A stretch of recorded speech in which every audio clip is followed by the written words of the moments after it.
اعوذ باللہ من الشیطان الرجیم، بسم اللہ الرحمن الرحیم۔ شروع اللہ کے نام سے جو بڑا مہربان اور نہایت رحم کرنے والا ہے۔ تمام تعریفیں اسی کے لیے ہیں جو تمام جہانوں کا پالنے والا و مالک ہے۔ السلام علیکم ورحمۃ اللہ وبرکاتہ۔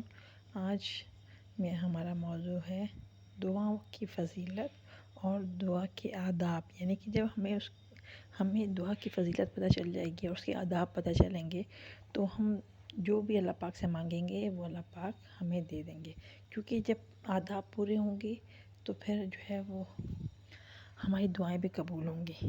ٹھیک ہے، کمی ہمارے آداب میں آ جاتی ہے جب ہم آداب کا خیال نہیں کرتے ہیں، خاطر نہیں کرتے ہیں، لحاظ نہیں کرتے ہیں، تو دعا جو ہے وہ آسمانوں تک نہیں پہنچ پاتی ہے۔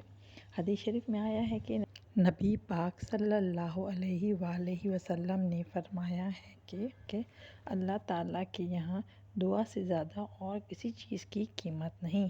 ایک اور حدیث میں شریف میں آیا ہے کہ حضرت صلی اللہ علیہ وآلہ وسلم نے ارشاد فرمایا، جو شخص یہ چاہتا ہے کہ اللہ تعالیٰ اس کی دعا سختیوں و مصیبتوں کے وقت قبول فرمائے تو اسے چاہیے کہ فلاحی اور خوشحالی میں کثرت سے دعا مانگا کرے۔ ایک اور حدیث شریف میں آیا ہے کہ نبی پاک صلی اللہ علیہ وسلم نے ارشاد فرمایا، دعا مومن کا ہتھیار ہے، دین کا ستون ہے اور آسمان و زمین کا نور ہے۔ ٹھیک ہے، جب بھی وہ مصیبت، وہ کسی پریشانی، کسی بلا میں یا کسی خوف میں، جو آپ کو کوئی خوف آ رہا ہو، کوئی پریشانی ہو، اس میں آپ پھنس جائیں، ٹھیک ہے، اور اس میں یہ اندیشہ ہو کہ بہت بڑی مصیبت میں گرفتار ہو جائیں گے، تو کثرت سے جو ہے وہ حسبنا اللہ و نعم الوکیل کا ورد کریں۔ حسبنا اللہ و نعم الوکیل علی اللہ توکلت، حسبنا اللہ و نعم الوکیل علی اللہ توکلت، کافی ہے ہمارے لیے اللہ، وہ بہت ہی اچھا کارساز ہے، اللہ ہی پر ہم نے بھروسہ کیا ہے۔ دعا اتنی افضل عبادت ہے کہ دعا کرنے والے سے اللہ پاک بہت خوش ہوتا ہے اور اس کی دعائیں بھی قبول فرماتا ہے، جو وہ مانگتا ہے تو اللہ پاک دیتے ہیں۔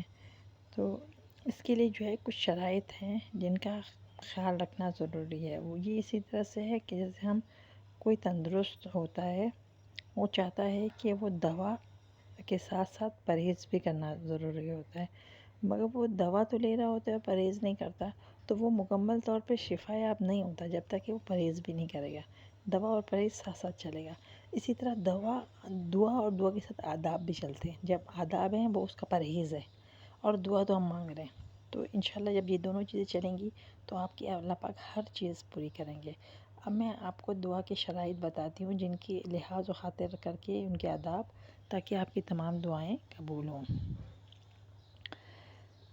نمبر 1، پہلی شرط یہ ہے کہ ایمان کامل کے ساتھ ساتھ اخلاص بھی ضروری ہے، یعنی کہ صرف اللہ تعالیٰ کا خیال دل و دماغ اور زبان پر ہو، غیر کا خیال بالکل بھی نہ ہو، کیونکہ بلا اخلاص کے کوئی عمل قبول نہیں ہوتا۔ فل اللہ پاک کے ساتھ لگ کے، جڑ کے، یعنی کہ جب ہم دعا کر رہے ہوں تو ہمارا دل، دماغ اور زبان سب جو ہے وہ توجہ اور محور اللہ پاک ہی ہوں۔ اور دوسری شرط یہ ہے کہ دعا کرنے والا جھوٹ، مکر و فریب دینے اور قمار بازی یعنی شراب نوشی، حسد، تکبر، کینہ، غیبت، چغلی وغیرہ گناہوں سے سچے دل سے توبہ کر لے، اور قرآن و حدیث میں ان کی بڑی برائی بیان کی گئی ہے، ٹھیک ہے نا۔ تو یہ اس کا ادب ہے کہ ہم جو ہے ان برائیوں سے خود کو کوشش کریں کہ حتی الامکان جو ہے وہ ہم ان چیزوں سے دور ہو جائیں۔ اور پھر اس کے بعد جو ہے وہ اگلی شرط یہ ہے کہ دعا میں اپنے گناہوں کا اقرار اور اس بات پر توبہ کریں کہ آئندہ انشاءاللہ تعالیٰ یہ گناہ دوبارہ ہم نہیں کریں گے۔ پھر جو ہے اپنے نیک کاموں کا واسطہ دے کر سوال کریں اللہ پاک سے کہ اللہ پاک میں نے دوسرا فلاں نیک کام کیا تھا، اپنے کام کو یاد کر کے رو کے اللہ پاک کو واسطہ دے کے دعا کریں۔ چوتھا جو ہے دعا سے پہلے وضو کرنا مستحب ہے، اور وضو کرنے کے بعد 2 رکعت نفل نماز پڑھیں۔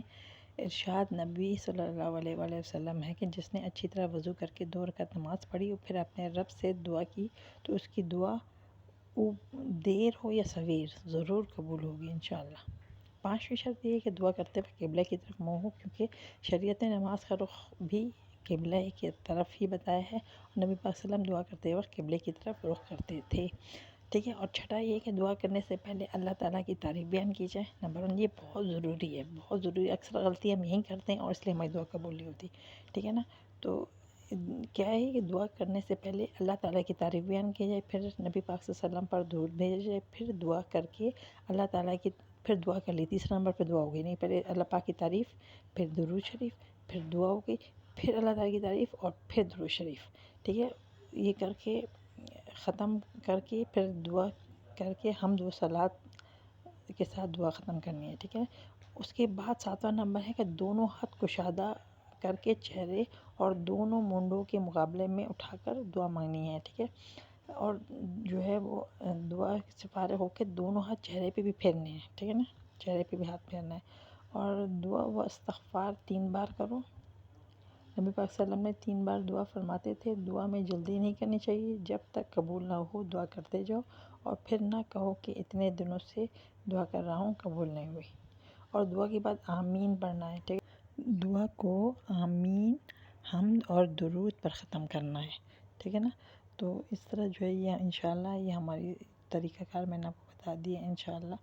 اسی طریقے سے آپ دعا کرتے جائیں، اور بیچ میں سبحان اللہ و بحمدہ سبحان اللہ العظیم پڑھتے جائیں، اور 7 مرتبہ یہ دعا اگر آپ نے اپنے ہاتھ اٹھانے کے دوران پڑھ لی تو انشاءاللہ آپ کے ہاتھ نیچے آنے سے پہلے ہی دعا قبول ہو جائے گی۔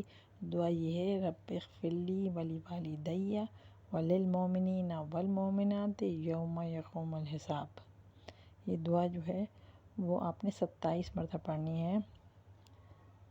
یہ دعا پڑھنے سے اللہ تعالیٰ حضرت آدم علیہ السلام سے لے کر قیامت تک تمام مسلمانوں کے گنتی کے برابر ثواب عطا فرمائیں گے۔ یہ دعا اتنی افضل ہے، ٹھیک ہے نا۔ تو یہ جو ہے اسی فضیلت اسی وجہ سے بڑھ جاتی ہے کہ جب آپ یہ دعا ہاتھ اٹھا کے دعا کرتے ہیں تو آپ کی دعا اللہ پاک رد نہیں کرتے، ٹھیک ہے۔ چلیں انہی آداب کا خیال رکھتے ہوئے آپ دعا کریں، اللہ پاک سے خوب حمد و ثنا کریں، خوب اللہ پاک سے گڑ گڑا کے دعائیں مانگیں، اللہ پاک آپ کی تمام دعاؤں کو قبول و منظور فرمائے۔ مجھے بھی اپنی دعاؤں میں یاد رکھیے گا۔ اللہ حافظ۔